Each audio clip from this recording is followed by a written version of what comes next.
ಶಿವ ಸಂತಾನರೇ, ತಾವು ಶಾಂತ ಚಿತ್ತದಿಂದ ಲಾಲಿಸಿರಿ.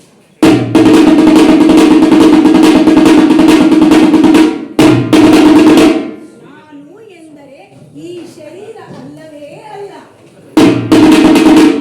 ಈ ಶರೀರವು ಪಂಚತತ್ವಗಳಾದ ಭೂಮಿ, ಆಕಾಶ, ನೀರು, ವಾಯು, ಅಗ್ನಿ ಇವುಗಳಿಂದ ರಚಿತವಾಗಿದ್ದು ಪುನಃ ಇವುಗಳಲ್ಲಿ ಲೀನವಾಗುವುದು.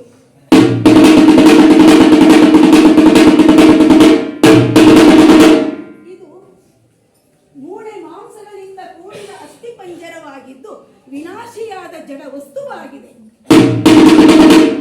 ನಾನು ಎಂದರೆ ಈ ಶರೀರದ ಮುಖಮಂಡಲದ ಭ್ರುಕುಟಿಯ ಮಧ್ಯದಲ್ಲಿ ನಿವಾಸನಾಗಿರುವ ಜ್ಯೋತಿರ್ಬಿಂದು ಆತ್ಮನಾಗಿರುವೆನು.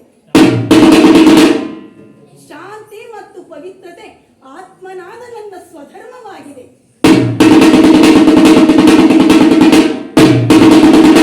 ಆತ್ಮನಾದ ನನಗೆ ಜಾತಿ ಭೇದವಿಲ್ಲ, ಲಿಂಗ ಭೇದವಿಲ್ಲ, ವಯಸ್ಸಿನ ಭೇದವಿಲ್ಲ, ವರ್ಣ ಭೇದವಿಲ್ಲ.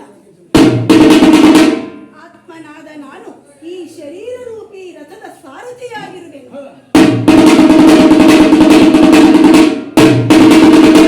ಆತ್ಮರೂಪಿ ರಾಜನಾದ ನಾನು ಈ ಶರೀರವೆಂಬ ಸಿಂಹಾಸನದಲ್ಲಿ ಆರೂಢನಾಗಿದ್ದು ಈ ಕರ್ಮೇಂದ್ರಿಯಗಳಿಂದ ಕಾರ್ಯಕಲಾಪಗಳನ್ನು ಮಾಡಿಸುವಂಥವನಾಗಿರುವೆನು.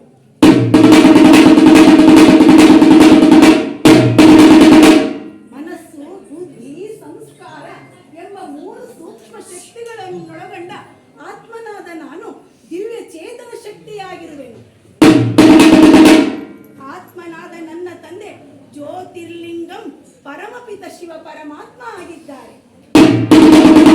ಆ ಶಿವ ಪರಮಾತ್ಮನು ಗುಣಗಳ ಸಾಗರ, ಶಕ್ತಿಗಳ ಆಗರ, ಖಜಾನೆಗಳ ಭಂಡಾರಿಯಾಗಿರುವರು.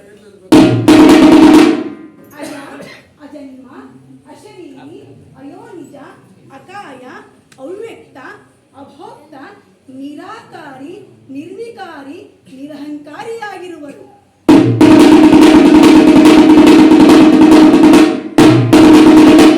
ಹಳೆಯ ಕಲಿಯುಗ ರೂಪಿ ಸೃಷ್ಟಿಯನ್ನು ಹೊಸ ದೈವಿ ಸೃಷ್ಟಿಯನ್ನಾಗಿ ಸ್ವರ್ಗವನ್ನಾಗಿ ಪರಿವರ್ತನೆ ಮಾಡುವುದೇ ಪರಮಪಿತ ಶಿವ ಪರಮಾತ್ಮನ ಪರಮ ಕರ್ತವ್ಯವಾಗಿದೆ.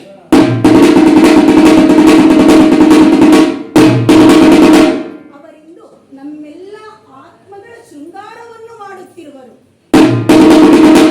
ಅವಿನಾಶಿ ಆತ್ಮರೂಪಿ ಕುಂಕುಮದ ತಿಲಕ ಸದಾ ಶಿವನ ಜ್ಞಾನಾಮೃತವನ್ನೇ ಕೇಳುವೆ ಎಂಬ ಓಲೆಗಳು ಕಿವಿಗಳಲ್ಲಿ, ಒಬ್ಬ ಶಿವನ ಹೊರತು ನನಗೆ ಬೇರಾರೂ ಇಲ್ಲ ಎನ್ನುವ ಮೂಗುತಿ ಮೂಗಿನಲ್ಲಿ,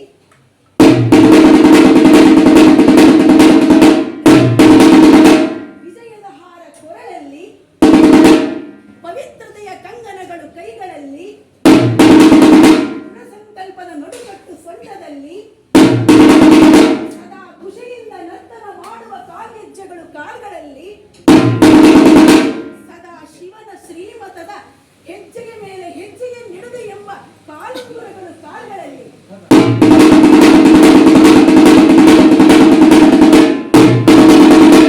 ಈ ರೀತಿಯ ಆತ್ಮಿಕ ಶೃಂಗಾರವನ್ನು ಮಾಡಿ ಮುಳ್ಳಿನಿಂದ ಹೂವನ್ನಾಗಿಯೂ, ಕಲ್ಲು ಬುದ್ಧಿಯಿಂದ ಪಾರಸ ಬುದ್ಧಿಯವನನ್ನಾಗಿಯೂ, ವಿಕಾರಿಯಿಂದ ನಿರ್ವಿಕಾರಿಯನ್ನಾಗಿಯೂ, ಕವಡೆಯಿಂದ ವಜ್ರ ಸಮಾನನನ್ನಾಗಿಯೂ, ನರನಿಂದ ನಾರಾಯಣ, ನಾರಿಯಿಂದ ಲಕ್ಷ್ಮಿ, ಮಾನವನಿಂದ ದೇವ ಮಾನವನನ್ನಾಗಿ ಮಾಡುತ್ತಿರುವರು.